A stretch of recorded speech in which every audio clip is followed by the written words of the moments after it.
You will hear a conversation between an interviewer and a job applicant, Sarah Merivale, who is applying for a managerial role at Hampton Hostel. Now, answer all questions from 1 to 10. Good morning. Thanks for coming in today. Could you start by telling me your full name, please? Yes, of course. My full name is Sarah Merivale. Great. So, I understand you're currently working at a company called Office Solutions. Could you tell me a bit about your job there? Sure. Office Solutions is a company that focuses on selling furniture, mainly office-related items like desks, chairs, filing cabinets, and so on. That sounds interesting. And what exactly is your role? Well, I work as a coordinator in the advertising department. My main responsibilities include managing marketing campaigns, handling promotional materials, and working with designers to create advertisements for online and print platforms. I see. How long have you been in that role? Sarah, I took on the coordinator position in January last year, so it's been a little over a year now. Before that, I was working in customer service at the same company. Right. That's a good bit of experience. Now, let's talk about your qualifications. Do you have any educational background relevant to this role? Yes, I hold a diploma in finance, which I completed about 3 years ago. It gave me a strong foundation in managing budgets, financial planning, and business operations. That's useful. Are you currently studying anything? Yes, I'm actually doing a certificate in tourism at the moment. It's an evening course, so I can study while still working full-time. I decided to take it because I'd love to move into the hospitality industry. That makes sense. Now, I see that you speak another language. Can you tell me more about that? Of course. I speak Italian quite well. I took classes for a few years and then spent some time in Italy practicing with native speakers. I wouldn't say I'm fluent, but I can hold a conversation comfortably. That's great. Do you have any hobbies or activities you do in your free time? Sarah, yes, I do. One of my favorite things to do is dancing. I go to a dance class once a week, usually on Saturdays, and it's a great way to relax and stay active. That sounds fun. Now let's move on to why you're interested in this position at Hampton Hostel. What made you apply? Well, there are a few reasons. Firstly, I've always wanted to work in hospitality, and this role seems like a great fit. I also love interacting with people from different backgrounds, which I think is a key part of working at a hostel. I agree. And I see you're involved in some volunteer work as well? Yes, in my spare time, I enjoy volunteering at museums. I help with guided tours and visitor information, which has been a fantastic way to learn about history and improve my communication skills. That's really valuable experience. Are there any particular aspects of hospitality that interest you? Yes, I'm particularly interested in guest services, making sure that visitors feel welcome, handling inquiries, and ensuring their stay is enjoyable. I think it's a really important part of running a successful hostel. Absolutely. Now, if you get the role, one of your responsibilities will be helping guests navigate the area. Would you be comfortable with that? Oh, yes, definitely. I enjoy helping people find their way around, and I'd be happy to provide a map to guests, whether it's for sightseeing, public transport, or local attractions. I already do this a lot when friends visit from out of town. That's great to hear. Well, thank you for your time today, Sarah. We'll review your application and get back to you soon. Thank you. I look forward to hearing from you.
of a nature trail, talking to a group of people who are interested in hiking on the trail.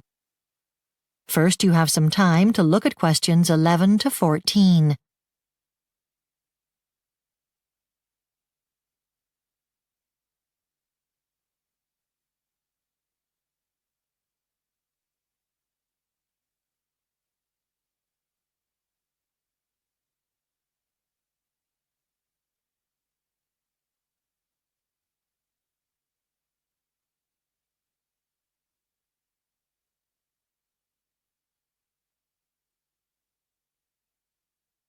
Now listen carefully and answer questions 11 to 14. Good morning. I'm Susan Meyer, trail warden for the McFadden Hiking and Nature Trail. Let me tell you a bit about the trail.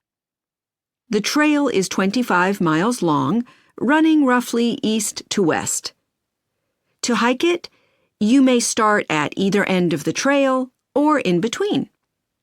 You can hike the whole length of the trail or just a couple of miles because there are 20 entry points along the trail, each connected to public roads by short paths. For hikers coming from Johnson City, there's a shuttle bus to each of the 2 endpoints every morning and evening. And 4 of the entry points have a free car park with television camera surveillance. At 1-mile intervals along the trail, there are rest stations providing picnic areas, water, toilets, and places where you can recharge your electronic devices.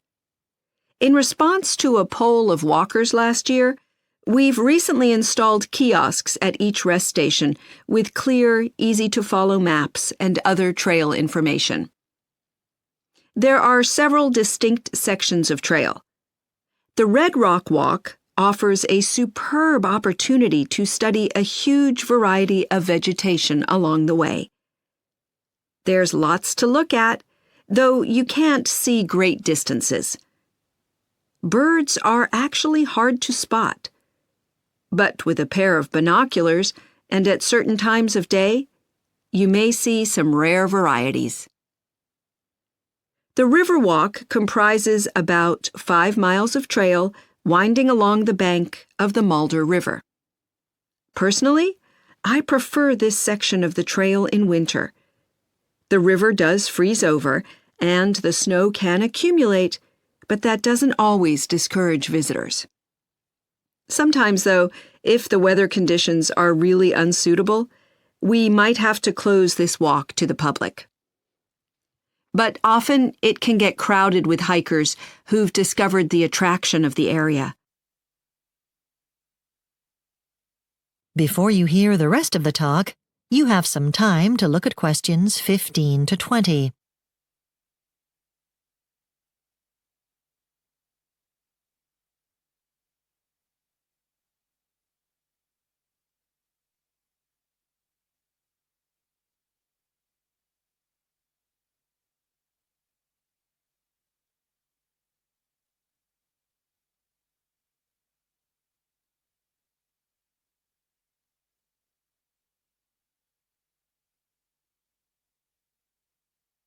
Now listen and answer questions 15 to 20. Now let me tell you about the Halfway Hostel, located approximately midway along the trail. It has a range of facilities available to help make your walking experience memorable. Let me give you some information about the various facilities available there. Of course, there are beds in dormitories for use at a very reasonable $7 per person, weekdays or weekends. Unfortunately, we found that pre-booking beds just didn't work, so now we allocate them as people arrive, but we have extra cots and sleeping bags to help with any overflow. There are 2 family rooms accommodating 6 people each, with private bathrooms. They're $35 per room, and for them you will need to make arrangements ahead of time, as they're very popular, especially at the weekends. A popular facility that we've recently added is coin-operated washing machines for your clothes. You can get awfully wet and dirty if you're walking the trail in bad weather, and since we got these machines, you can put on clean gear when you set out in the morning. The hostel serves 2 meals a day, breakfast at $4 and dinner at $8. The same for adults and kids. There's always a vegetarian and a non-vegetarian option, depending on your preferences. We do ask you to give a hand with serving and cleaning up after meals. We have plenty of showers and unlimited hot water available, so you can have this luxury at no charge, and you can enjoy it as long as you like. Now, some people like to spend time on the trail on mountain bikes and maybe take a bit of a rest from all that walking, and that's permitted as long as you observe basic safety rules. The hostel's in the process of creating a bike rental scheme, which should be up and running next year. So, if you think that... That is the end of Part 2. You now have 30 seconds to check your answers to Part 2.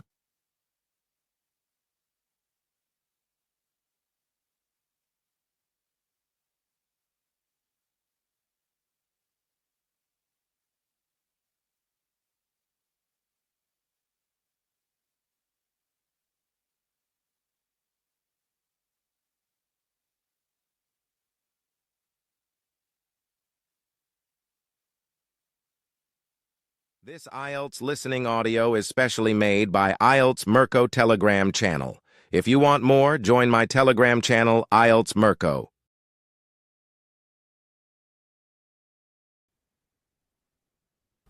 Section 3. You will hear 2 students talking about the moa with the lecturer. First, you have some time to look at questions 21 to 26.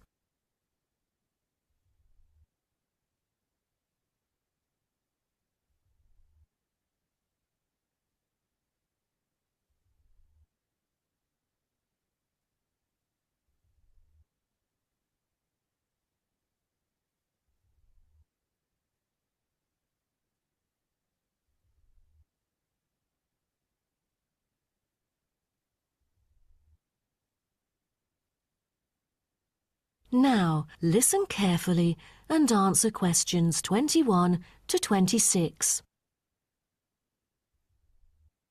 Thank you all for coming here today to hear about the moa, a kind of animal which has been extinct for a long time.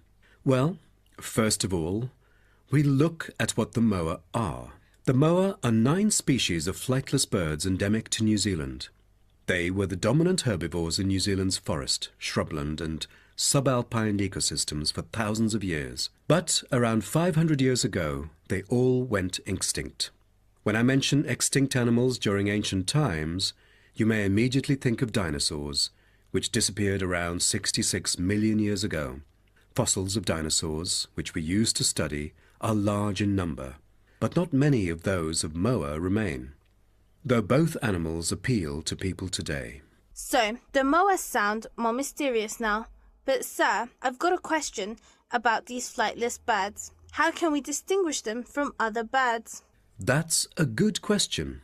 Birds are commonly characterized by being warm-blooded, having feathers and wings, usually capable of flight, and laying eggs, while the flightless moa, until their extinction, were the largest birds in the world. Their heads are relatively small in relation to their bodies, and they are the only wingless birds lacking even the vestigial wings and substantial tailbones in their family. That's impressive, but were they born to be like that? I mean, when they were chicks. Yes, absolutely. So let's move on to the chicks. The eggs of moa were laid in nests and incubated for about 2 months. The chicks would be well developed upon hatching, and probably would be able to leave the nests to feed on their own almost immediately. I've heard that the male moa are thought to have incubated the eggs. Is that true? I think there is a possibility for that. I've read somewhere that the sex-specific DNA recovered from the outer surfaces of eggshells suggested that these eggs were likely to have been hatched by the male, but we still need to consult more. But I have a question. There has been some occasional speculation that the moa was still alive, because someone said they had caught sight of them in New Zealand in the late 19th century, or even the 20th. Do you think it's possible? I'm not amazed by that, since that kind of thing has been claimed several times. But I find it funny, because no reliable evidence of moa tracks has ever been found, and experts still contend that moa survival is extremely unlikely. So what was the reason for the moa's extinction? I wonder if it was global warming or some other factors related to their living environment. Well, before the arrival of human settlers in New Zealand, the moa's only predator was the massive Haas eagle. Then the Maori arrived sometime before CE 1300, and all moa genera were soon driven to extinction by hunting. What a horrible thing.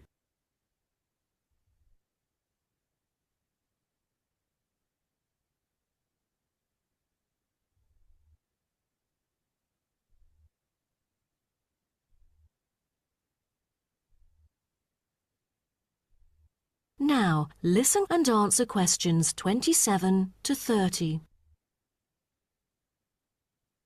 All right, now let's look at the features of some species of moa. The South Island giant moa may have been the tallest birds ever known, and the second tallest of the 9 moa species is the North Island giant moa, with the females being markedly larger than males, both in weight and height. And I've heard that the smallest of the moa birds are the coastal moa. Is that right? Yes, you were right. And have you heard about any other kind of moa before? I know the crested moa. The eggs they laid may be larger than others. As they mainly lived in the remote interior of the southern island, their fossils are rare or absent in archaeological sites, and no egg remains have yet been identified. Are there any species of moa that have got more fossils? Yes, of course. A considerable amount of remains of the stout-legged moa exist, due to the well-preserved properties of their habitat. Their skulls reveal relatively bad vision, a good sense of smell, and a very short bill. Then there is the eastern moa. They were remarkable in having very long and narrow windpipes, which probably enabled them to make louder, more resonant calls than those of other moa, and had the greatest vocal abilities, so they could communicate when they could not see each other in the forest or at night. They used a range of senses, apart from sound, in their search for food, such as their sense of smell and vision. That is the end of section 3. You now have half a minute to check your answers.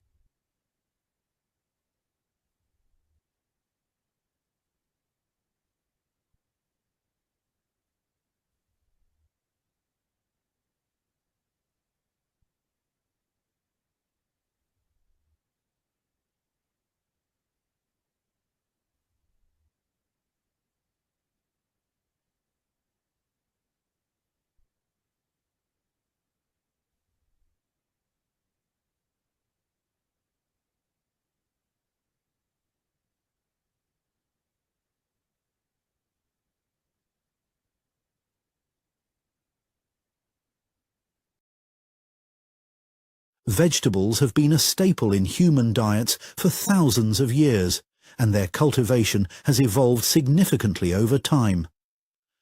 Today, their production is regulated in various ways to ensure both quality and sustainability. To begin with, in many countries, the regulation and oversight of vegetable farming are handled by the government.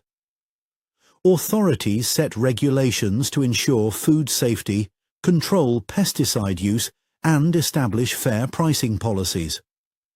Additionally, governments may provide subsidies or grants to farmers to encourage sustainable agricultural practices. Without such oversight, small-scale farmers might struggle to compete with large agricultural corporations, leading to reduced diversity in vegetable production. Despite regulations, vegetable farming comes with several challenges. One of the most persistent problems growers face is the presence of weeds. These unwanted plants compete with crops for essential nutrients, sunlight and water, often reducing overall yield. farmers rely on a combination of manual weeding, herbicides and crop rotation techniques to control them effectively. However, excessive use of chemicals to eliminate weeds can negatively impact soil quality and the surrounding ecosystem. Beyond external challenges, the overall structure of a tree or any kind of plants is of great importance in its ability to grow and remain healthy. A plant's stem and leaves provide vital support, allowing it to transport nutrients and water efficiently. Some vegetables, like tomatoes, require additional structural support in the form of stakes or trellises to prevent damage as they grow. This is particularly important for climbing vegetables, such as beans and cucumbers, which rely on a stable framework to maximize their exposure to sunlight. Now, let's consider the environmental factors that influence vegetable growth. Vegetables with high moisture content, such as lettuce, cucumbers and zucchinis, depend on a reliable source of water for healthy growth. Insufficient hydration can lead to poor growth, reduced yield and a lack of flavour in the final product. Farmers often use irrigation systems to regulate water supply, particularly in regions with low rainfall. Another key aspect of modern agriculture is the use of specialised equipment. The introduction of an advanced machine for harvesting has significantly improved efficiency, especially for large-scale vegetable farms. These machines can quickly gather crops such as potatoes, carrots and onions, reducing the need for manual labour. However, while they improve productivity, they may not always be suitable for delicate vegetables that require careful handling. Timing also plays a crucial role in vegetable cultivation. Many crops, including spinach, peas and radishes, are ideally sown at the beginning of spring, as the moderate temperatures and increased rainfall during this period create ideal growing conditions. Some vegetables, like onions and garlic, require a longer growing season and are typically planted in the autumn to be harvested the following year. Understanding the best planting time for each type of vegetable is essential for ensuring successful harvests. Now, let's explore some scientific aspects related to vegetable cultivation. The history of cultivating vegetables has its roots in ancient civilizations from thousands of years ago, such as Mesopotamia, Egypt and China. Early agricultural societies selectively bred plants for desirable traits, leading to the domestication of many vegetables we consume today. Over time, improvements in farming techniques, such as crop rotation and soil enrichment, have contributed to higher yields and better quality produce. Another fundamental factor in plant growth is sunlight. This natural resource is essential for photosynthesis, allowing plants to convert light energy into food. Without adequate exposure to sunlight, vegetables may grow weak, producing smaller or misshapen crops. Farmers often adjust planting arrangements to maximize sun exposure, ensuring that taller plants do not overshadow smaller ones. Greenhouse technology has also been developed to regulate light conditions, allowing for year-round vegetable production even in colder climates. Some vegetables have unique growth characteristics. For example, carrots, potatoes, and beets develop underground and depend on an extensive root system to absorb nutrients from the soil. Root vegetables are often rich in vitamins and minerals, making them an essential part of a balanced diet. However, their growth can be affected by soil conditions, requiring farmers to rotate crops regularly to maintain soil health. Finally, one of the most distinctive qualities of vegetables is their taste. The flavour of vegetables like tomatoes, peppers and cucumbers can vary significantly depending on ripeness, soil composition and climate conditions. For instance, a tomato grown in nutrient-rich soil under full sunlight will likely have a sweeter taste